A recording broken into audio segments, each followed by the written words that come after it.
YouTube, welcome back. This is like the first iteration of Saturday mornings with Greg Melly, I guess. I don't know.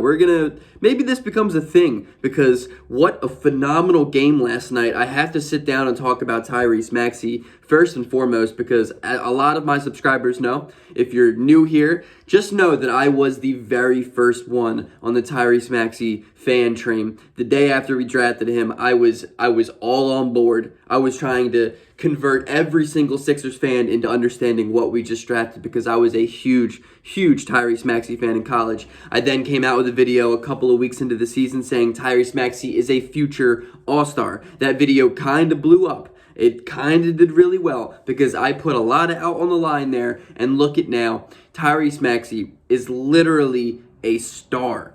A star. I want to sit down and talk about it. Like the video, subscribe to the channel. I have a 12-hour workday today, so please like the video and share it with your friends just to make this day a little bit easier for me. I'm going to have to miss the game of the year so far between the Sixers and the Heat, and I'm really struggling to stomach that concept.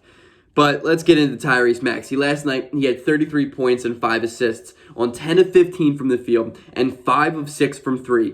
Tyrese Maxey was on another level, literally on another level. He was the best player on the court when we had James Harden in foul trouble and we had Joel Embiid who just didn't play that well in the game entirely. And Tyrese was the reason that we came back and climbed back, and in the fourth quarter he was absolutely lights out, huge for us. Step back threes, contested floaters, just every single shot was a tough shot and he knocked down everything. And the craziest thing is that Tyrese works really well with James Harden. I say it a lot of the time, and it's because that their duality of basketball players. Harden is a slow change of pace guy who likes to get into his dribble packages, move around with the basketball, take his time, and create. Gets the ball to Tyrese Maxey. Tyrese Maxey is the quickest decision maker I've ever seen. He is the definition of decisive. He's a guy who just wants to attack to the rim and score. And that contrast between our two guards like that, it's incredible. It's so hard to beat for an opposing team to match up against because it's literally two guys who are polar opposite of each other, but who are both all-stars. I would like to say that Tyrese Maxey, especially at the level that he's been at, is an all-star. He's got a chance to be most improved player. He's averaging over 10 points a game more than he did last year.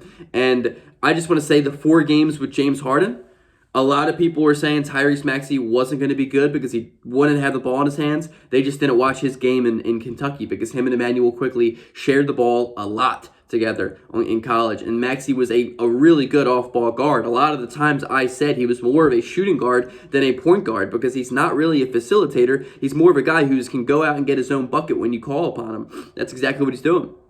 In 4 games with James Harden, he's averaging 26.8 points per game.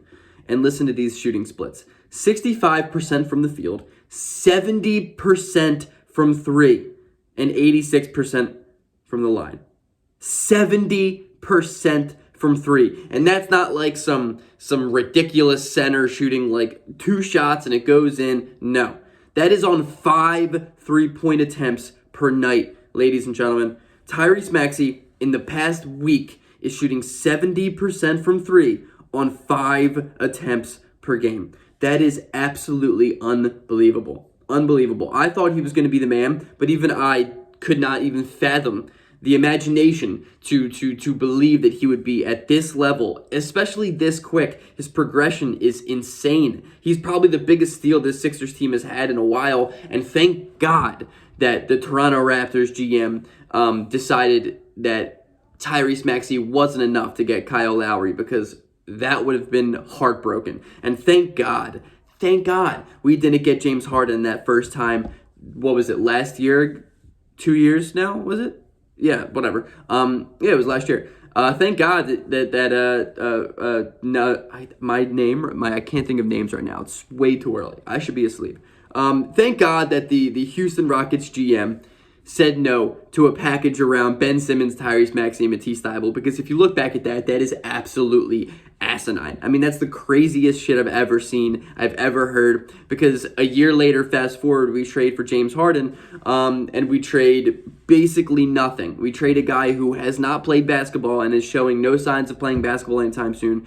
We traded Seth Curry, who is a great shooter, but an absolute negative on the defensive end come playoff time. And we traded Andre Drummond, who is a great player for what he is. And what he is a backup center. And it's very easy to find backup centers. Let's see if DeAndre Jordan can fill in that role. And if DJ can, then that makes it that trade that look that much better. It's incredible. And back to Tyrese, man, it's all about his progression. I think he's always been this kid who wants to just do whatever it takes to win the game. And he's always saying that in his interviews. He's like, big three, whatever, dude. I'm just doing whatever I can for this team to win. And it's beautiful. It's my favorite thing to watch because he is a very humble kid. He's a very down-to-earth kid, but he's also one of the hardest workers. Everything you hear is Joel Embiid always saying, like, he deserves it more than anybody. I knew this was coming because he's the hardest worker on the team. Like, that's awesome.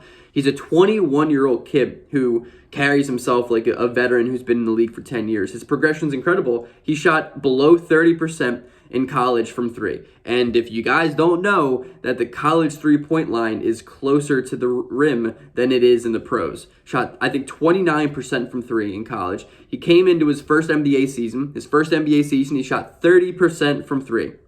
Everybody always said that was the one thing he needs to improve on, and if he can, he's going to be a pretty good player. A lot of comparisons between him and De'Aaron Fox if he could just shoot a little bit better. Right now, the man is shooting near 42% from three on the highest volume of his lifetime, obviously, and he is a substantially, objectively better player than De'Aaron Fox, and he's 21 years old.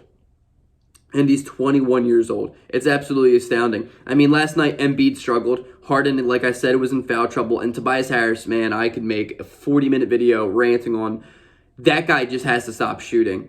Like, he just has to stop shooting. Tobias Harris is the absolute worst. If I watch him pump fake one more three-pointer that's wide open to take a three-dribble contested shot or swing pass with 2 seconds left on the shot clock instead of shooting the open three he had 6 seconds ago, it's unbelievable. And the fact that he led the team in shooting for, like, the majority of the game, like, shot attempts, I mean, is just... We're never going to win games with Tobias Harris shooting the ball more than Tyrese Maxey, James Harden, and Joel Embiid. And it's like his lack of self-awareness is infuriating.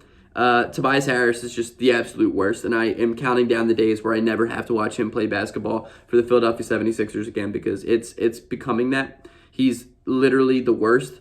I mean, we were down 21 points in the second quarter, and he's the one taking shots. He's the one posting up. He's the one doing ISOs. It's gross.